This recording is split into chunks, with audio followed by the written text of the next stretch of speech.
Shalom. Shalom.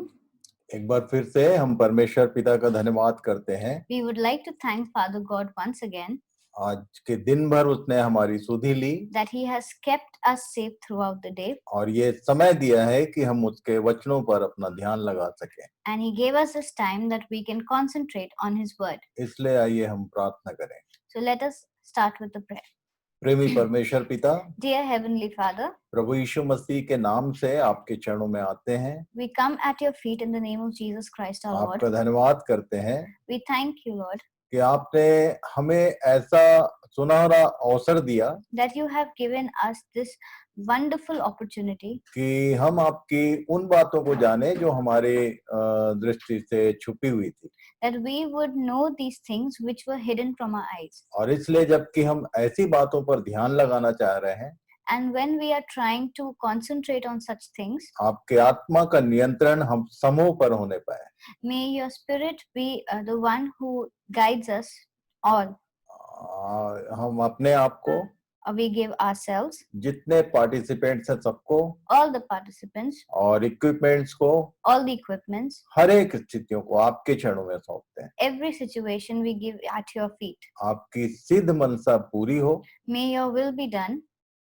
यही हमारी विनती और प्रार्थना है। This is our prayer, Lord. आपने सुना, हम विश्वास करते हैं, You have heard us, we believe it, धन्यवाद देते हैं। and we thank you ये for it. प्रार्थना हमारे प्रभु यीशु मसीह के नाम से मांगते हैं। And we ask this prayer in Jesus Christ our Lord. आमीन। Amen. फिर से मैं आप सबों का स्वागत करता हूं And I would like to welcome you all again. और कल के विषय के साथ ही आज हम आगे बढ़ेंगे We will move forward with what we had started yesterday. और कुछ बातें ऐसी हैं जिसे प्रभु ने मुझसे आज कहा And there are some things that God told me today. कि कुछ बातों को मैं बाईपास करना चाहता था There were certain things I wanted to leave out. और आज से हम 4 अध्याय को आरंभ करने वाले थे। And from today we were going to start with chapter 4. पर परमेश्वर ने मेरी अगुवाई की। But God had guided me. उसने कहा कि बेटा कुछ बातें हैं जो छूट रही हैं। He said that son, there are a few things which are being left behind. हो सकता है कि वहां तक हम पहुंच जाएं। Maybe we reach till there. पर कलीसिया से संबंधित जो भी कहना था ये 3 अध्याय के आखिरी पद में ये समाप्त हो जाता है। And whatever had to be said to the church, it ends at the end of chapter 3. और मैं कल भी कह रहा था कि अगेन 17 अध्याय में जाके कलीसिया दिखाई पड़ती है। And like yesterday I was saying that the mention of the church only starts after chapter 17. और कलीसिया के लिए जो कुछ कहना था वो उसने 3 अध्याय के आखिरी पद में कह के कंप्लीट किया है। And whatever he had to say about the church, he had said it by the end of chapter 3. यदि आप यूहन्ना रचित सुसमाचार और उसके 17 अध्याय को पढ़ेंगे, If you read John 17, तो वहां बार बार यीशु ने अपने पास आने वाले लोगों के लिए याजकीय प्रार्थना किया। now time and again Jesus had prayed for the people who were coming to him with prophetic prayers. कई बार उसने कहा कि ये जो लोग संसार में से मेरे पास आएंगे वो एक मन के हों। He has said time and again that all the people from the world who want to come to me have to be of one mind. जैसे तू और मैं एक हैं वैसे ही ये भी आपस में एक रहें। Like you and I are one, may they also be one. कल का हमारा विषय उससे जुड़ा हुआ था। Our topic for that was that we learned yesterday was connected to it. एक बार फिर से मैं आपको याद दिलाऊं, Let me remind you again.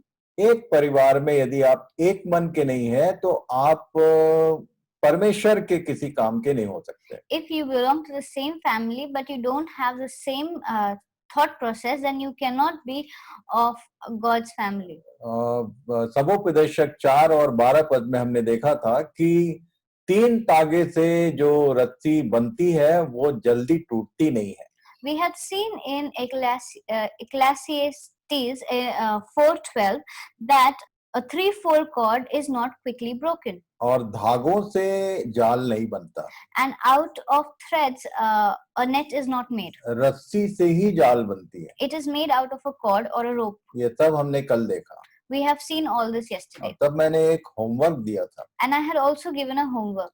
बहुत सारे उत्तर आए, I got a lot of answers. और तब मैं आप समूह से निवेदन करूंगा, So I would request you all. मैं इसको बाईपास करने वाला था, प्रभु ने बोला बेटा इसको बाईपास मत करना, I was going to leave this out, but God has told me not to leave it out. क्योंकि सबसे अंतिम दृष्टांत में जाल का वर्णन है. Because in the last of the visions parables there is a mention of the net, और ये बहुत ही महत्वपूर्ण है. and it is very important. इसलिए And so मैं फिर से उन दोनों इवेंट्स को डिस्क्राइब करूंगा. अपने अपने होमवर्क जो आपने किया उसको आप मिला लेना. I'm going to describe both the fishing events, and then you can see your homework accordingly. लूका रचित सुसमाचार 5 अध्याय में पहला ये फिशिंग का उदाहरण दिया है. Luke 5:2-7 has the first event of fishing. यहाँ लिखा हुआ है, एक पद से पढ़ेंगे. We will read from verse 1. जब भीड़ उस पर गिरी पड़ती थी और परमेश्वर का वचन सुनती थी, और वह गन्नेसरत की झील के किनारे पर खड़ा था, तो ऐसा हुआ कि उसने झील के किनारे 2 नावें लगी हुई देखी और मछुए उन पर से उतरकर जाल धो रहे थे. On one occasion, while the crowd was pressing in on him to hear the word of God, he was standing by the lake of Gennesaret, and he saw 2 boats by the lake. But the fishermen had gone out of them and were washing their nets. मैं यहीं से आपको एक बात बताना चाहता हूँ. Let me tell you something from here. भीड़ को वो परमेश्वर का वचन सुना रहा था. That he was addressing, or he was addressing the word of God to the crowd. और वो इतनी बड़ी भीड़ थी कि लोग उसके ऊपर चढ़े आ रहे थे. And the crowd, or there were so many people that they were pressing in on him. और तब उसने देखा कि 2 नावें बगल में हैं. Then he saw that there were 2 boats by the lake. और ये जो मछुए थे, इनको उसकी बातों से कोई लेना देना नहीं था. And these fishermen, they did not bother about what he was saying. वचन को भीड़ सुन रही थी. The crowd was listening to the word. ये मछुए अपने काम में लगे हुए थे. These fishermen were doing their work. जाल के विषय में मैंने कल एक चीज छोड़ दिया था.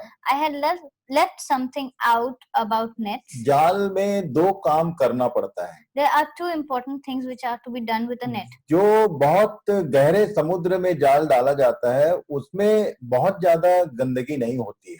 The net that is used for fishing in the seas does not get dirty very easily. पर ये जो छोटी-छोटी जगहों पे जाल डाले जाते हैं, उनमें गंदगी होती है. But these small lakes and all these small water bodies where the net is put in, there the nets get very dirty. तो जाल को यूज करने के लिए, दोबारा यूज करने के लिए उसको धोना पड़ता है और कई बार उसको सुधारना भी पड़ता है. And so to use that net again, it has to be washed, and at many a times it has to be mended. क्योंकि कभी-कभी बड़ी-बड़ी जब मछलियां फंसती हैं तो जाल कहीं-कहीं से कट जाता है. Because at times when big fish are caught, then in various places the net gets torn. और फिर से वो जाल दोबारा यूज करने के पहले उसको सुधारना पड़ता है. And to use the net again, you need to mend it. तो ये मछुए जो है वो अपने काम में लगे हुए थे. So these fishermen were busy doing their own work. 3 पद में लिखा है, In verse 3 it is mentioned. उन नावों में से एक पर जो शमौन की थी चढ़कर उसने उससे विनती की कि किनारे से थोड़ा हटा ले. तब वह बैठकर लोगों को नाव पर से उपदेश देने लगा. जब वे बातें कर चुका तो शमौन से कहा, गहरे में ले चल और मछलियां पकड़ने के लिए अपने जाल डालो. शमौन ने उसको उत्तर दिया कि हे स्वामी, हमने सारी रात मेहनत की और कुछ न पकड़ा, तो भी तेरे कहने से जाल डालूंगा. Getting into one of the boats, which was Simon's, he asked him to put out a little from the land. And he sat down and taught the people from the boat. And when he had finished speaking, he said to Simon, "Put out into the deep and let down your nets for a catch." And Simon answered, "Lord, we have toiled all night and took nothing. But at your word, I will let down the nets." यहाँ 3 से 5 पद तक जो यीशु का characteristic है वो मैं आपको बताना चाहता हूँ। And the characteristics of Jesus from verse which are mentioned in verse 3 to 5, I want to talk about that. उसने शमौन से बिनती निवेदन किया था He had requested Simon कि मुझे अपना काम करने दे, that let me do my work, पर आंख बंद करके अपना काम नहीं किया। but he did not close his eye and do his work. इन लोगों ने उससे ये नहीं कहा था कि हमने मछली नहीं पाई है और ऐसा है, या कुछ भी नहीं बोला था, They had not mentioned to him that we have not caught any fish. क्योंकि ये बात करने के बाद बताया कि हमने रात भर मेहनत की है पर कुछ मिला नहीं है। But after he had spoken, then they said that we have toiled all night but have caught nothing. यीशु आंख खुली रखता है। Jesus keeps his eye open. वो जब नाव में चढ़ा When he went aboard, और उसने देखा कि नाव तो पूरी खाली है। he saw that the whole boat was empty. आप एक बात याद रखना, You please remember, पुराने नियम की एक बात यहाँ मुझे याद आती है। there's something in the Old Testament that I'm reminded of. उसने बोला है कि खाली हाथ मुंह मत दिखाना। He said that do not come to me empty-handed. तुम्हारे जीवन में या तो फल होना चाहिए, Your life should either be fruitful या मछली तुम्हारे पास होना ही चाहिए। or you should have a fish. तब उसने उनको डायरेक्शन दिया, Then he gave them some directions. गहरे में ले चल और तब मछलियां पकड़ने के लिए जाल डालना। He said, go towards the deep side and then put your nets for a और catch. तब शमौन ने उसको उत्तर दिया और वहां पर उसने एक वर्ड प्रोनाउंस किया। And then Simon said something to him and he used a particular word over there. भीड़ जो है वचन सुन रही थी, The crowd was listening to the word, पर ये अपना काम करते हुए जब ये नाव पे चढ़ के बैठ के बात करने लगा तो इसका कान जरूर यीशु के शब्दों पे लग गया था। and when he was doing his work and when Jesus came on the boat and he sat there, then whatever Jesus was saying, Simon heard all that. इनका पहले से कोई कनेक्शन नहीं था, They had no connection with each other पर before शमौन this. ने उसको हे स्वामी प्रोनाउंस किया। But Simon called him Lord. उसके बातों को सुनकर वो इम्प्रेस्ड हुआ। He heard him speak and he was impressed with नहीं तो एक सीनियर फिशरमैन के समान वो बोल सकता था कि तू कौन है और हम इतना रात भर मेहनत किए, क्या तेरा नया बात बोल रहा है। Or else, being a senior fisherman or an experienced fisherman, he would have easily said that we have been working all night and have caught nothing. What are you saying? उसने यीशु की बातों पर ध्यान लगाया He concentrated on what Jesus said, और वो जान गया कि ये कॉमन कोई मनुष्य नहीं है, and he got to know that this is not a common man क्योंकि ये उसकी बातें वैसी होती थी। because he used to speak like that. और इसलिए उसने सीनियर फिशरमैन होने के बाद भी यीशु के कहने से जाल डाला। And despite being an experienced fisherman, he still listened to Jesus and he put his net down. आगे लिखा हुआ है, And then it is mentioned, जब उन्होंने ऐसा किया when they had done this, तो बहुत मछलियां घेर लाए और उनके जाल फटने लगे। इस पर उन्होंने अपने साथियों को जो दूसरी नाव पर थे संकेत किया कि आकर हमारी सहायता करो, और उन्होंने आकर दोनों नाव यहाँ तक भर ली कि वे डूबने लगी। they enclosed a large number of fish and their nets were breaking. They signaled to their partners in the other boat to come and help them, and they came and filled both the boats so that they began to sink. मैं यहाँ पर आपको एक बात लिखने बोलूंगा, I would ask you to write something at आप this लिख point. के रखिए तो आपको आशीष मिलेगी। If you write it down, you will be blessed. Primer experience of disciples with Jesus. This was the primary experience of the disciples. यीशु के साथ उसकी बात मानने का जो पहला रिजल्ट था वो यहाँ लिखा हुआ है। This was the primary or the first experience that the disciples had when they listened to what Jesus had लिखा said. है कि उनके जाल फटने लगे It is mentioned that their nets started breaking और नाव डूबने लगी। and their boats began to sink. अब ये जाल फट गया और नाव डूबने लगी तो रिजल्ट कितना आया होगा यहाँ कुछ भी नहीं लिखा है। And now the nets started breaking and the boats started sinking, but how much catch they had, it is not mentioned here. मैं आपको जितने लोग जो मिनिस्ट्री में हैं आपको बताना चाहता हूँ, I want to address this to all the people who are in the ministry. जब आपको परमेश्वर फिशरमैन की नाई यूज करता है, When God uses you like a fisherman, तो मेरा अपना प्रैक्टिकल एक्सपीरियंस है, वो मैं आपके साथ शेयर कर रहा हूँ। this is my own experience that I'm going to share with you. जब शुरू शुरू हम लोगों ने काम आरंभ किया तो एक बहुत बड़ा मूवमेंट हमारे पूरे स्टेट में आया। And initially, when we started this movement, there was a huge response from the state, बहुत सारे लोगों ने अपना जीवन प्रभु को दिया, and a lot of people had given their lives to God. पर ये जाल कैसे फटता है और नाव कैसे डूबती है, इसका बीटर एक्सपीरियंस मेरे पास है। But how the nets break and how the boats begin to sink, I have a very bitter experience of that. पर आज के दिन मैं आपको बताना चाहता हूँ But today I want to tell you कि कुछ एक एक्सपीरियंस जो है सीनियरिटी के ऊपर डिपेंड करता है।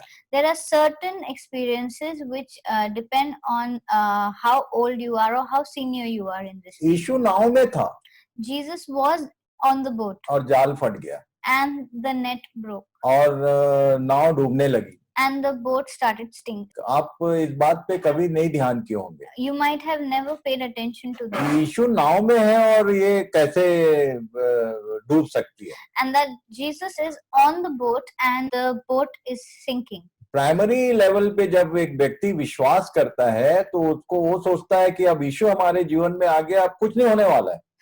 At primary level or beginning level, when people think that Jesus is in our life and nothing bad is going to happen. एक बार और ऐसे ही कुछ हुआ था, And again, something like this had happened. यीशु ने अपने चेलों को कहा कि आओ हम झील के पार चलें। Jesus had called his disciples and said और- that let us go to the other side of the shore. और नाव में नीचे जाके वो सो गया And he went down and slept in the boat. और आंधी तूफान आया, And there was a storm. चेले डर गए। And the disciples were scared. मैं बताना ये चाहता हूँ I want to tell you कि something. यीशु आपके नाव में है का मतलब आंधी नहीं आएगा, ये किसने बता दिया? That Jesus is on your boat and there will be no storm or turmoil. Then who has told you that? कई बार हमारे विश्वास की परख होती है। A lot of time our faith is judged. पतरस को यीशु ने जब ये पतरस पानी में चलने की कोशिश किया और डूबने लगा तो पतरस को यीशु ने कहा था तेरा विश्वास कहाँ था? And when Peter started walking on water and he doubted and he started sinking, so then Jesus had said, "Where is your faith?" फिर से आपको मैं बता दूं, And let me tell you again, आपके पास ये सोना है, you have gold. परखा हुआ विश्वास है। Is it a pure? Early stage में जो विश्वास होता है वो परखा हुआ नहीं होता है। At the early stage, the faith is not tested. ये परखा हुआ विश्वास जो है वो कुछ समय लगता है, उसके बाद ही आता है। The faith that is pure and tested, it takes some time to develop. लूका 5 में हम लोग आगे पढ़ेंगे। Let us read in Luke chapter 5. एक विशेष बात यहाँ पर नोटिस मैंने किया। There's something I noticed here. 8, 9, 10 को पढ़ेंगे। We'll read from 8 to 10. जब ये रिजल्ट देखा उसने When he saw this result, कि इतनी मछलियां हुई कि जाल फट गया और नाव डूबने लगी। that there was so much fish that the nets had broken and the boats were sinking. यह देखकर शमौन पतरस यीशु के पांव पर गिरा और कहा, हे प्रभु, मेरे पास से जा, क्योंकि मैं पापी मनुष्य हूँ। क्योंकि इतनी मछलियों के पकड़े जाने से उसे और उसके साथियों को बहुत अचंभा हुआ और वे वैसे ही जब्दी के पुत्र याकूब और यूहन्ना को भी, जो शमौन के सहभागी थे, अचंभा हुआ। तब यीशु ने शमौन से कहा, मत डर, अब से तू मनुष्यों को जीवता पकड़ा करेगा। But when Simon Peter saw it, he fell down at Jesus' knees, saying, "Depart from me, for I am sinful, O Lord." For he and all who were with him were astonished at the catch of fish that they had taken, and so were James and John, son of Zebedee, who were partners with Simon. And Jesus said to Simon, "Do not be afraid, for from now on you will be catching men." मैं यहाँ एक बात बताना चाहता हूँ, I want to mention something जो here. कुछ प्रभु ने मेरी आगाही की है मैं वो आपको बता रहा हूँ। Whatever God has told me, I am telling you. Normally क्या होता है Normally, what happens कि जब कोई मिराकल होता है, when there is a miracle? आजकल मिराकल का जमाना चल रहा है, These days is the days of miracles. तो मिराकल होने के बाद कोई ये नहीं बोलता कि मैं पापी मनुष्य हूँ। After seeing or after a miracle, nobody says that I am a sinful person. Miracle होने के बाद आदमी सोचता है कि मैं तो धर्मी हो गया, परमेश्वर ने मेरे जीवन में काम किया है। And after a miracle happens, people usually think that I am righteous because God has done something wonderful in my life. शमौन पतरस को उसने अपना पहला शिष्य बनाया। Simon Peter became his first disciple. Miracle देखकर वो एक ही चीज समझा कि मैं पापी हूँ। After seeing the miracle, he only understood one thing, that he is a sinful man. आपके जीवन में मिराकल हुआ होगा। In your life, there might be miracles. Miracle से एक व्यक्ति जो है वो कन्विंस होता है कि वो पापी मनुष्य। From a miracle, a person gets convinced that that person is sinful. और उसके इस एक्सेप्टेंस के बाद, And after his acceptance, जब उसने ये बात अंगीकार कर लिया कि मैं पापी मनुष्य हूँ, and when he believed it and he said that he is a sinful person, तब यीशु ने कहा कि मत डर, then Jesus said, don't be afraid. अब से तू मनुष्यों का मछुआरा बनेगा। From now onwards, you will be catching men. और वो ही सबसे पहला व्यक्ति था जिसने 3000 लोगों को प्रभु के पास लाया। And he was the first person to bring a crowd of 3,000 people to the Lord. और तब जो सेकेंड इवेंट है, And now the second event, इसी पतरस का कहानी है। it is the same story of the Simon Peter. यीशु मसीह उसकी मृत्यु हो चुकी थी Jesus had died. और उसके बाद वो जी उठा था He had come alive. और 2 बार उनको बता चुका था कि मैं जीवित हूँ। And twice he had said that I am alive. पर ये 21 अध्याय के एक पद से यदि आप पढ़ेंगे, But if you read from John 21 verse 1 onwards, तो लिखा है कि सारे चेले और ये जो शमौन पतरस है, ये लोग इकट्ठे थे एक जगह। that Simon Peter and all the other disciples were all together. और तब शमौन पतरस ने उनसे कहा, And then Simon Peter said, मैं मछली पकड़ने को जाता हूँ। उन्होंने उससे कहा कि हम भी तेरे साथ चलते हैं। he said that I am going fishing. Then they said, we will also go with you. और मैं अपने शब्दों में कह सकता हूँ कि शमौन पतरस जो है इस टीम का कप्तान था। In my own words, if I say, then I can say that Simon Peter was the captain of the team. अब जब ये कप्तान ही कह रहा था कि मैं जा रहा हूँ भाई मछली पकड़ने, जहां से आया था गुरु तो गया, अब मैं जा रहा हूँ, जाओ वापस अपने काम में।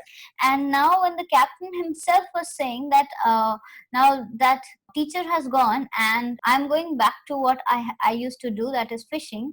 और तब ये जो जूनियर लोग थे वो बोले कि फिर हम क्या करेंगे, हम भी चलते हैं। Then the other members of the team also said that now what will we do? We'll also go back. ये बहुत ही सीनियर मछली पकड़ने वाला एक व्यक्ति था जिसका व्यवसाय ही मछली पकड़ना था। He was a very experienced fisherman whose main work or occupation was to catch fish. पर 3 साल से वो यीशु के पीछे चलने लगा था। But from the past 3 years, he was walking behind Jesus. अब वो बोला कि मैं जा रहा हूँ वापस मछली पकड़ने। So he said, I'm going back fishing. तो जितने चेले थे वो सब मछली पकड़ने वाले नहीं थे, पर वो सब बोले कि हम भी चलते हैं तेरे साथ। But all the other disciples, they were not all fishermen, but they said, we are also going to go with you. मैं आपको एकदम प्रैक्टिकल बात बता रहा हूँ जो हमारे साथ भी होता है। And I'm just telling you something very practical which happens with us also. तो ये सब लोग निकल के नाव पर चढ़े, परंतु उस रात कुछ न पकड़ा। So again, they all gathered together and they went aboard, but they could not find anything. बिल्कुल वो जो पहला वाला इवेंट है उसी के समान ये लोग खाली हाथ थे। It is exactly in the same event that happened earlier, that they caught nothing. भोर होते ही यीशु किनारे पर खड़ा हुआ। Just as day was breaking, Jesus stood on the shore. मैं सोचता हूँ कि ये अर्ली मॉर्निंग, अभी सूर्योदय नहीं हुआ है और ऐसी स्थिति रही होगी। I believe that it was still dawn and little dark, and the sun hadn't come up. क्योंकि रात भर इन्होंने मेहनत किया था। Because the whole night they toiled. और जब यीशु किनारे पर खड़ा हुआ तो इन लोग को पहचान में नहीं आया कि यीशु है। And when Jesus was standing on the bank, they could not understand that this is Jesus. लिखा है तो भी चेलों ने न पहचाना कि यह यीशु है। Yet the disciples did not know that it was Jesus. तब यीशु ने उनसे कहा, हे बालकों, क्या तुम्हारे पास कुछ खाने को है? उन्होंने उत्तर दिया कि नहीं। And Jesus said to them, Children, do you have any fish? They answered him, No.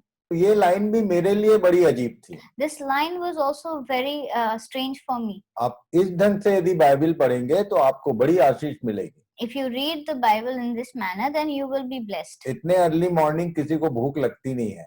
Such at this point or so early in the morning, nobody is hungry. और उसने किसी का नाम नहीं लिया था। And he did not name anyone. उसने केवल ये कहा कि हे बालकों, क्या तुम्हारे पास कुछ खाने को है? He just said to them, Children, do you have any fish? आपने कभी ध्यान किया कि ये क्यों उसने ये लाइन बोला?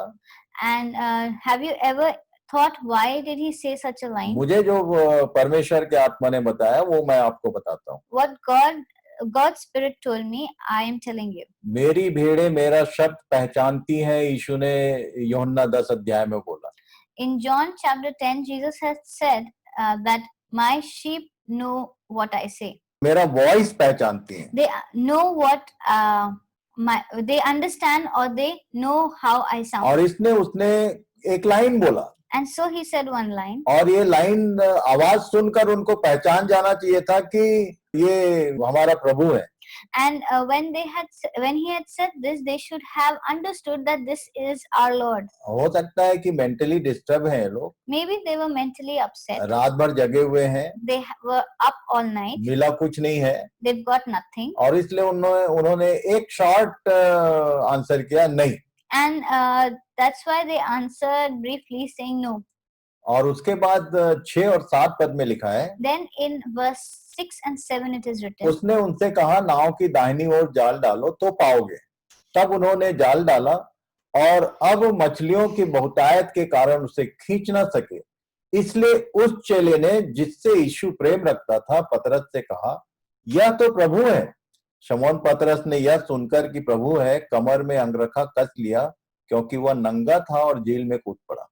He said to them, Cast the net on the right side of the boat, and you will find some. So they cast it, and now they were not able to haul it in because of the quantity of fish. That disciple whom Jesus loved therefore said to Peter, It is the Lord. When Simon Peter heard that it was the Lord, he put on his outer garment, for he was stripped for work, and threw himself into the sea. मैं आपको बताना चाहता हूँ कि क्यों प्रभु ने इन लाइनों को बाईपास करने के लिए मना किया। I want to tell you why has God told me not to leave these lines out. अभी लॉकडाउन चल रहा है। It's the time of a lockdown. सारे लोग परमेश्वर के वचन में मगन हैं। All the people are concentrating in the word of God. यीशु के साथ साथ चल रहे थे ये शिष्य लोग। These disciples were walking along with Jesus. और जैसे ही मौका आया, and when the moment came, तो ये फिर से वापस अपने उसी काम में लग गए। Then they went back to what they were doing earlier. मैं जानता हूँ बहुत सारे लोग जो है बड़ी बेकरारी से इंतजार कर रहे हैं कि कब लॉकडाउन खुले। There are many people who are desperately waiting for the lockdown to be over. मैं तो रोज प्रार्थना करता हूँ, प्रभु ये खुले ही ना तो अच्छा है, मेरे को अपनी तैयारी करने में मौका मिल रहा है। I always pray that Lord, I hope this does not open because this is helping me get prepared. थोड़ी तकलीफ जरूर है, पर संसार और संसार की बातों से हम बचे हुए हैं। There is a little disturbance and trouble, but we are safe from the worldly things. ये मछुआरे लोग का कपड़ा कितना बड़ा रहता है, आप देख लेना। How big is the cloth or garment of the fishermen? You can see that. Normal कपड़े पहन के यदि कोई फिशिंग करने जाएगा तो कपड़ा उसको डुबा देगा। If they wear normal clothes and they go for fishing, then these clothes will, then the person might get drowned. मछुआरों के देह में बहुत छोटा सा एक कपड़ा पहनते हैं उन लोग। They wear a very small cloth. इसको वहां से निकाल कर यीशु ने कपड़ा पहनना सिखलाया था। From there he had taken them out and asked them to and taught them how to wear an outer garment. 3.5 साल तक वस्त्र पहनकर ये यीशु के साथ साथ चल रहे थे। For 3.5 years, they were wearing a longer garment or bigger garment, and they were walking with Jesus. फिर से जब अपने उस काम में ये चले गए, And when they went back to their old work, तो यहाँ सीधा लिखा हुआ है कि नंगा पाया गया। it is written that he had stripped for work. आपको मालूम है बाइबल में हमने पढ़ा कल And if you remember, we read in the Bible कि तू yesterday नंगा है। that you are naked. आप जैसे ही संसार में और पुरानी बातों में जाएंगे आप नंगे पाए जाएंगे, इसको बिल्कुल याद रखना। The moment you step back into the worldly things, then you will be seen as naked. ये झील में कूद पड़ा क्योंकि नंगा था। He jumped into the sea because he was not wearing clothes. जिसको यीशु ने कपड़ा पहनना सिखलाया वो अभी यीशु के जाने के बाद नंगा है। Now, the person Jesus had asked to or taught to wear clothes, now he was stripped. अभी 8 और 10 पद पढ़ेंगे। Now let us read verse 8 to 10. चेले डोंगी पर मछलियों से भरा हुआ जाल खींचते हुए आए, क्योंकि वे किनारे से अधिक दूर नहीं थे। कोई 200 हाथ पर थे। जब किनारे पर उतरे तो उन्होंने कोयले की आग और उस पर मछली रखी हुई और रोटी देखी। We are reading John 21, 8 to 10. The other disciples came in the boat, dragging the nets full of fish, for they were not far from the land, but about 100 yards off. When they got out on land, they saw a charcoal fire in place with fish laid out on it and bread. ये क्यों लिखा हुआ है? Why is this mentioned? कि ये इसने बोला था कि तुम्हारे पास कुछ खाने को है क्या? Now he had said, do you have something to eat? अपने लिए नहीं बोल रहा था। He was not saying it for himself. उसके बगल में कोयले की आग और मछली और रोटी रखी हुई है। Because next to him was this charcoal fire with fish laid on it and bread. पर यीशु ने उनसे एक विचित्र बात कहा। But Jesus said something strange to them. Already मछली वहां रखी है, And already there's fish over there. रोटी रखी है, There is bread. और आग के ऊपर मतलब तैयार किया हुआ खाना रखा है। And it was on a charcoal fire, which means that it was already prepared. पर यीशु ने उससे कहा, But Jesus told him, जो मछलियां तुमने अभी पकड़ी है उनमें से कुछ लाओ। Jesus said to them, bring some of the fish that you have just caught. आप हो सकता है एक अच्छे फिशरमैन हो। Maybe you're a good fisherman. आपने 50 साल पहले बहुत सारा काम किया। Maybe 50 years ago you did a very good work. 1 साल पहले बहुत काम किया। Maybe 1 year ago you did a lot of work. पुराने काम की कोई वैल्यू परमेश्वर की दृष्टि में नहीं होती है। Anything that is of old is of no value in the eyes of God. कई लोग अपने पुराने कामों का बखान करते रहते हैं। There are many people who talk about their very old work. इतने साल पहले प्रभु ने मेरे जीवन में ये किया। So many years ago, God did this in my life. इतने साल पहले मैंने ये गवाही दी और ऐसा ऐसा हुआ। And so many years ago, I had testified this and all this had happened. यीशु ने इनसे कहा था, Jesus had told them, अभी जो कुछ तुम्हारे पास है उनमें से कुछ लेके आओ। bring some of the fish that you have just caught. आज यदि प्रभु आए If God comes और today आपसे कोई पूछे, कुछ बात पूछे कि अभी का तुम्हारा क्या अनुभव है, and he asks you if what is your experience of the recent times, और यदि आप कहो कि नहीं अभी का तो नहीं है पर 5 साल पहले आपने मेरे जीवन में ये किया था, but you answer that I don't have any recent experience, but like 5 years ago you had done something for me, वो एक्सेप्टेबल नहीं होगा। he will not accept it. 11 और 12, 13 को पढ़ेंगे। Let us read John 21, 11 to यहाँ 13. भी एक बात नोटिस करने की। Please note one thing over here. शमौन पतरस ने डोंगी पर चढ़कर 153 बड़ी मछलियों से भरा हुआ जाल किनारे खींचा और इतनी मछलियां होने से भी जाल ना फटा। So Simon Peter went aboard and hauled the net ashore, full of large fish, 153 of them. And although there were so many, the net was not torn. पहली बार क्या हुआ था? What had happened in the first event? अभी क्या हुआ? What happened now? पहली बार कितनी मछलियां, ढेरों मछलियां आई थी पर कितनी बची कुछ नहीं लिखा है। In the first event also a lot of fish had come, but how many were there it is not mentioned. पर यहाँ पर लिखा हुआ है 153 बड़ी मछलियों से भरा हुआ जाल किनारे पर खींचा और इतनी मछलियां होने पर भी जाल मजबूत बना हुआ है, फटा नहीं। And here it is mentioned that 153 large fish were caught, and despite of having so many, the net was not torn. ये पिक्चर है कलीसिया के इतिहास का। This is the picture of the history of the church. पिछले कई दिनों से हम लोग 2 अध्याय से एंटर करके 3 अध्याय के अंत में है। And from the past few sessions, we have entered in chapter 2, and now we are in towards the end of chapter 3. प्रारंभ में जो काम हुआ उसमें इतने सारे लोग आए थे जिसका गिनती नहीं है। And in the beginning, there was so much of work that was done, and so many people had entered into the faith that there is no count of it. एक समय आया जब कलीसिया नाम का नामो निशान मिटा दिया गया था। But there was a time when the name of the church was completely removed. पर फाइनली लिखा है कि मार्टिन लूथर के द्वारा हमने अध्ययन किया कि मार्टिन लूथर के द्वारा फिर से वो आशीष परमेश्वर ने दिया।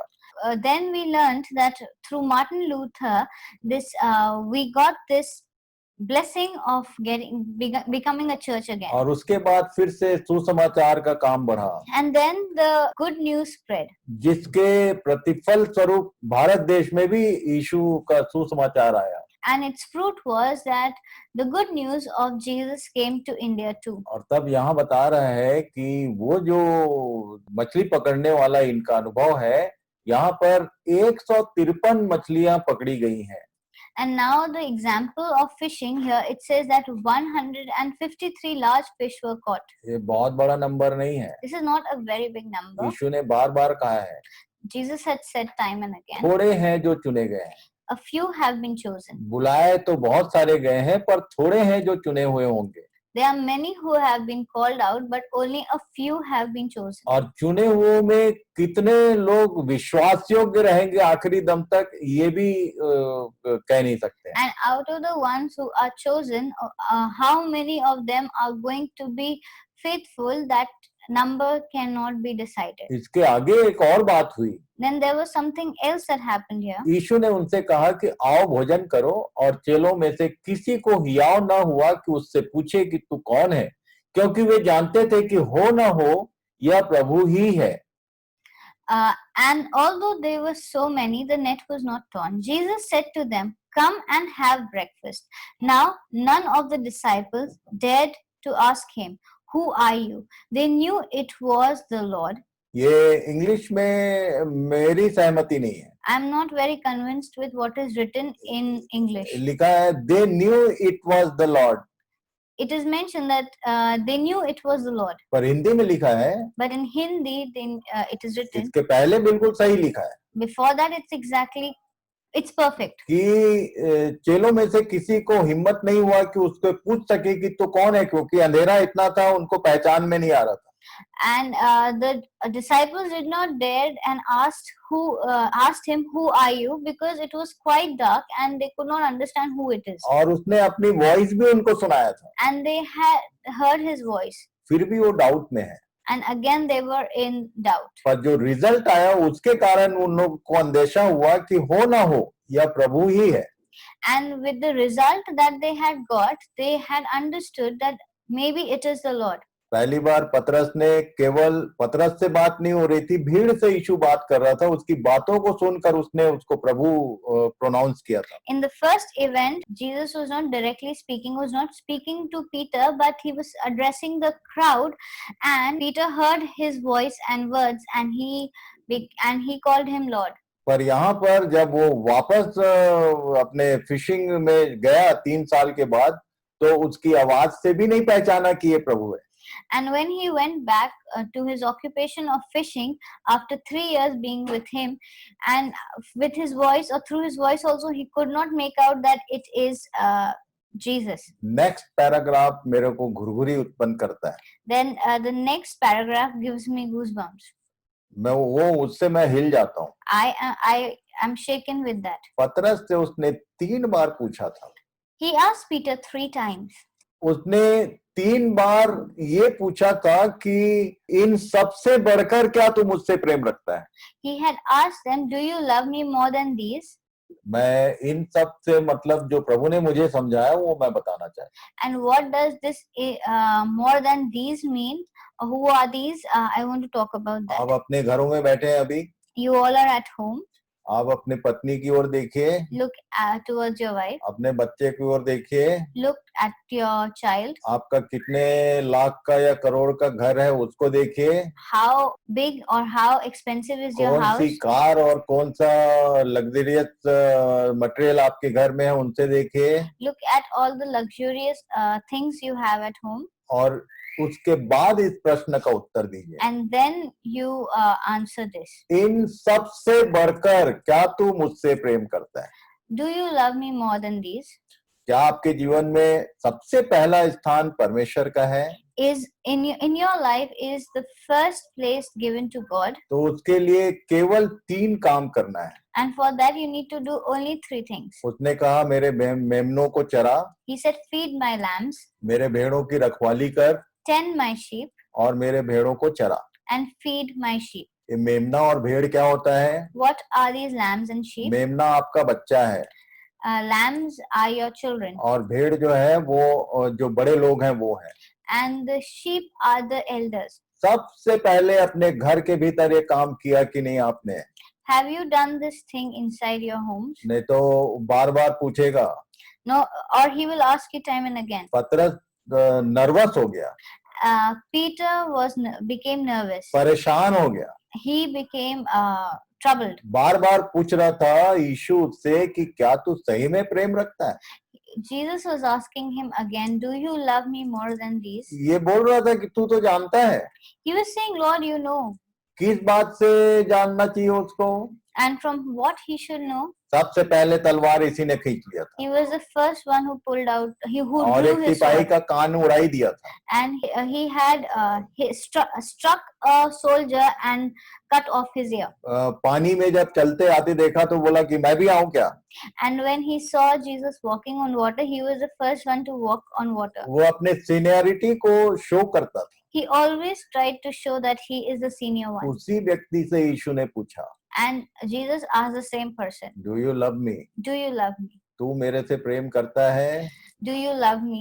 तेरा वो सब काम इसका प्रमाण नहीं है। All that you had done that time does not prove it. ये मुख्य काम है। These are the main things. तेरा मेमना कहाँ Where are your lambs? और तेरी भेड़ें कहाँ? Where are your sheep? जितने भाई बहन सुन रहे हैं, All the brothers and sisters listening, आपका घर कहाँ है? where is your home? आपके बच्चे कहाँ हैं? Where are your children? आपके बड़े लोग कहाँ हैं? Where are your elders? कहीं आपका उत्तर कैन वाला तो नहीं है? I hope your answer is not what Cain had said. उसने पूछा था कि तेरा भाई कहाँ है? He had asked, where is your brother? मैं हमेशा बोलता हूँ कि तुम अपने विषय में जवाब देना कि तुम्हारे जो लोग हैं वो कहाँ हैं? That you, I always say that answer for yourself, that where are your people? Can का आंसर आप भी दे सकते हो। You can give the answer that Cain gave. Can ने आंसर किया था कि क्या मैं उसका रखवाला हूँ? Cain had answered that am I the keeper of my brother? यहाँ पर यीशु पीटर को यही समझा रहा था। Here Jesus was trying to explain this to Peter. प्रकाशित वाक्य 3 अध्याय और उसमें वापस आएंगे हम। Now let us come back to Revelation 3 and read verse 19. उसके 19 वर्ष में लिखा हुआ है, And in verse 19 it is written, इतना सब होने के बाद भी वो सब बात क्यों बोल रहा था? after saying all these things, why was he saying all this thing? All this? कि तू सोना ले ले, वस्त्र ले ले और सुरमा लगा ले, क्यों बोल रहा है? And after all these things happening, why was he still saying that take the white linen garment, take some salve for your eyes, take some gold for yourself? प्रकाशित वाक्य 3 का 19 पढ़ेंगे। Let us read Revelation 3:19. वो बोल रहा है, He was saying, इतना होने के बाद भी वो बोलता है कि तू कंगाल है, अंधा है, नंगा है, फिर भी वो चिता रहा है। and he is saying that even you are naked, you are unholy. He's still saying or still warning. 19 पद में लिखा है, In verse 19 it is written, मैं जिन जिन से प्रीति रखता हूँ उन सब को उलाहना और ताड़ना देता हूँ, इसलिए सरगर्म हो और मन फिरा। those whom I love, I reprove and discipline, so be zealous and repent. वो प्रेम करता है, इस कारण उड़ाना और ताड़ना देता है, Because he loves, that's why he reproves and disciplines. और नहीं चाहता कि कोई भी नाश हो। And he does not want anyone to perish. दूसरा पतरस 3 अध्याय का 9 और 10 पढ़ लेना। Please read 2 Peter chapter 3, 9 and 10. वो अपनी प्रतिज्ञा के विषय में देर नहीं करता, And he does not delay in what he has promised. पर वो चाहता है कि बहुत सारे लोग बचाए जाएं। But he wants a lot of people to be saved. हर एक जन अपना मन प्रभु की बातों में लगा ले, मन फिरा ले। And everyone should concentrate on his word and repent. यहाँ भी वो यही बोल रहा है, He is saying the same thing again. जिन जिन से प्रीति रखता हूँ उन सबको उलाहना और ताड़ना देता हूँ, इसलिए सरगर्म हो और मन फिरा। So he sing again and again that those whom I love I reprove and discipline, so be zealous and repent. ये सो भी जिलस का मतलब क्या हुआ? What does this so be zealous mean? सरगर्म हो का मतलब क्या हुआ? What does this mean? अपने रिस्पॉन्सिबिलिटी के विषय में जलन उत्पन्न होना चाहिए तुम्हारे भीतर। You should be blazing with fire when you have to do your responsibility. तुम्हारे घर का मेमना कहाँ है? Where is the lamb of your और house? तुम्हारे घर के भेड़े कहाँ हैं? Where are the sheep of your family? सबसे पहले यहाँ से काम शुरू होता है। From the work starts from here. मैंने दुनिया में देखा है, I have seen in this world pastor के बच्चे लुच्चे ठहरते हैं, that the sons of the pastors always are the ones who are most wicked. जो हाई प्रीस्ट था एली, उसके बच्चे लुच्चे ठहरे थे। The sons of Eli, the high priest, were not worthy of. शमूएल के जो बच्चे थे उनके बारे में भी पढ़ लेना कि उनके बच्चे कहाँ थे। And the sons of Samuel were also the same, where, and you can read about them where they stood. आप यदि अपने बारे में कुछ सोचते हैं कि आप कुछ हैं परमेश्वर की दृष्टि में, तो आपके बच्चे कहाँ हैं, ये इसका हिसाब देना पड़ेगा। If you believe that you are standing somewhere with God or near God, then also concentrate where your children are. ये सिर्फ पतरस के लिए नहीं था, This was not only for Peter. हम सब के लिए है। It is for all of us. क्योंकि वो कह रहा है कि तू सोचता है कि मैं धनी हो गया हूँ, धनवान हो गया हूँ, पर तू है कंगाल। Because he is saying that you feel or you believe that you have become wealthy, but you are actually very poor. प्रभु आज हमारी सहायता करे, God guide us today. हमारी मन की आंखें ज्योतिर्मय हो। May he enlighten our hearts. और एक बात आगे पढ़ेंगे, We'll read more from Revelation कल 3. हमने मेंशन किया था, We had mentioned it 20 yesterday. पद में लिखा है, In Revelation 3:20 it is written, देख मैं द्वार पर खड़ा हुआ खटखटाता हूँ, यदि कोई मेरा शब्द सुनकर द्वार खोलेगा तो मैं उसके पास भीतर आकर उसके साथ भोजन करूंगा और वह मेरे साथ। Behold, I stand at the door and knock. If anyone hears my voice and opens the door, I will come into him and eat with him and he with me. पता नहीं आप उसका शब्द सुन रहे हैं कि नहीं। I don't know if you are listening to his voice. ये बोल रहा है कि द्वार पर खड़ा हूँ, खटखटा रहा हूँ। He is saying that I'm standing at the door and knocking. यदि वो आपके भीतर है तो बहुत अच्छी बात है। If he is in you, then it is very good. दो में से एक भीतर होता है, One of the two is inside of you. दोनों एक साथ कभी नहीं होते। Both of them can't be in you together. कई लोग बोलते हैं कि क्या करूं भैया, थोड़ा थोड़ा शैतान का भी काम हो जाता है, थोड़ा थोड़ा प्रभु का भी काम हो जाता है। Sometimes people tell me, Lord, what should I do? Sometimes it is Satan who works in me. Sometimes it's the Lord who works in me. मेरा आपसे नम्र निवेदन है I humbly request you कि पिछले सेशन में जो मैंने मुंबई से किया था, that in the previous session that I had done from Mumbai, regeneration से संबंधित जितनी बातें हैं वो सबको आप 2, 4, 5, 6, 7, 8 बार पढ़ लेना। whatever is mentioned in regeneration, please read it as many times as you can. नया जन्म के विषय में बहुत बड़ा धोखा है लोगों को। In the regarding the born again or rebirth, people are in a huge delusion. रोमी 7 अध्याय में पौलुस ने जो कुछ कहा उसको कोट करके लोग पाप करने का प्रयास करते हैं. In Romans 7, whatever Paul has said, people try to quote that and they dare or they are encouraged to do what is wrong. पौलुस ने कहा कि मैं चाहता कुछ हूं पर होता कुछ है. Paul had said that I want something to happen, but something else happens. Finally उसने कंक्लूड किया कि कौन मुझको छुड़ाएगा. But finally he concluded that who is going to deliver me. उसकी इन्हीं बातों के कारण बहुत सारे जो मसीही लोग हैं वो धोखे में हैं. And with this what he had said, a lot of Christians are in a false set of mind. मैं बोलता हूँ कि 7 अध्याय पढ़ने के बाद 8 अध्याय कौन पढ़ेगा. Then I say, after reading chapter 7, who's going to read chapter 8? 8 अध्याय के 2 पद में डिक्लेरेशन है पौलुस का. And in chapter 8 verse 2 there is a declaration by Paul. 7 अध्याय में क्वेश्चन रेज किया. In the 7th chapter he had raised a question. कौन छुड़ाएगा. He had asked, who is going to deliver me? और 8 अध्याय के 2 पद में कैसे वो छूट गया बोल रहा है. And in chapter 8 verse 2 he is mentioning of how he got delivered. इसलिए आप धोखे में मत रहना. And so please do not be in this false illusion. पहला यूहन्ना 3 अध्याय को 2 4 5 बार पढ़ लेना. Please read First John chapter 3 as many times as you can. विशेष करके पहला यूहन्ना में कितने बार नोटिस किया. आज का पहला होमवर्क आपके लिए. And how many times it is noted in First John, that is the first homework for today. आज के दिन आपके लिए पूरे सप्ताह के लिए मौका रहेगा कि आप होमवर्क करना. And for this whole week you are going to please do the homework. कितने बार लिखा है कि जो कोई परमेश्वर से जन्मा है वो पाप कर ही नहीं सकता.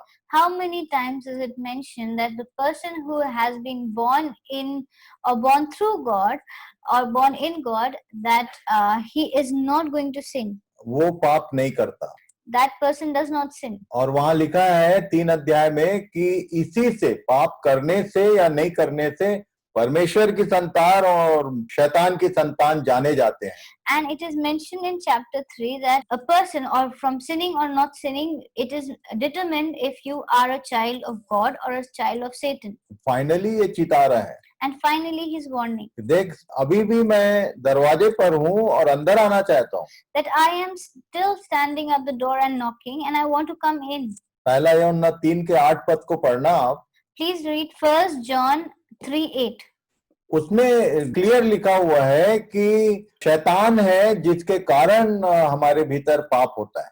And it is clearly mentioned over there that it is Satan who causes, who is within us, that causes us to sin. यदि पाप का स्वभाव है And if you have a nature for sinning, तो ये जो आपकी देह है जो परमेश्वर का मंदिर है उसमें शैतान बैठा हुआ है. and then this body of yours or in the mind, there is Satan who is sitting over there. और वो अपने आप को परमेश्वर प्रकट करता है. And he tries to show himself as God. इसलिए आज सारा संसार धोखे में है. And so the whole world is in a false vision. यहाँ तक कि मसीही लोग भी धोखे में है. And that even the Christians are in the wrong frame of mind. पाप से भरा हुआ जीवन है और बोलते हैं कि यीशु मसीह मेरे भीतर है. Life is full of sin and then they say that Jesus is in me. यदि यीशु भीतर है If Jesus is within तो you, पाप का स्वभाव समाप्त हो जाता है. then this nature of sinning ends. आप रीजनरेशन से जुड़े हुए सेशंस को जरूर सुन लेना,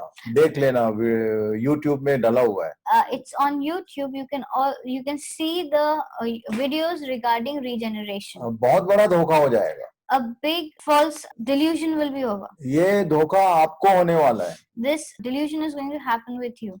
आप इस विषय में गंभीरता पूर्वक अपने आप को जांचें. Please, with all seriousness, look into this.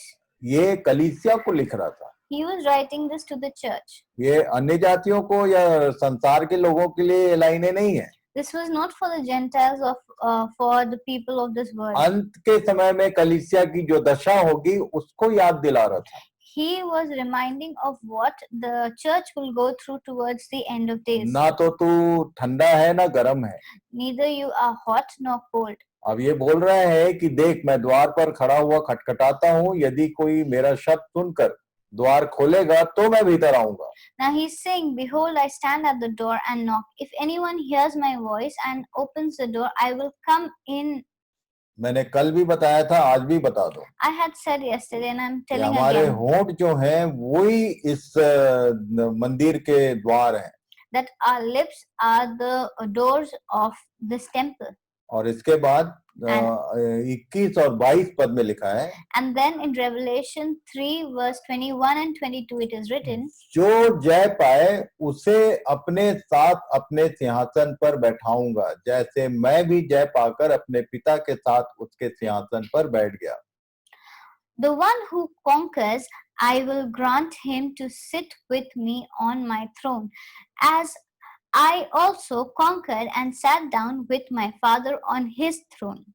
आप 2 अध्याय से यदि शुरू करेंगे, If you start reading from chapter 2, कलीसिया के प्रारंभिक दिनों से शुरू करके आखिरी में भी वो यही कह रहा है कि जो जय पाएगा वो इस मेरे साथ मेरे सिंहासन पर बैठेगा. from the beginning age of the church to the end of days or end age of the church, he has been saying this again and again, that the one who conquers will sit with me on my throne. हारे हुए व्यक्ति का वहां कोई जगह नहीं है. There is no place for a person who has lost. कुछ भी करके आपको जय तो पाना ही पड़ेगा. No, doing something or the other, you have to conquer. 7 कलीसियाएं हैं, 7 बार ये शब्द आए हैं.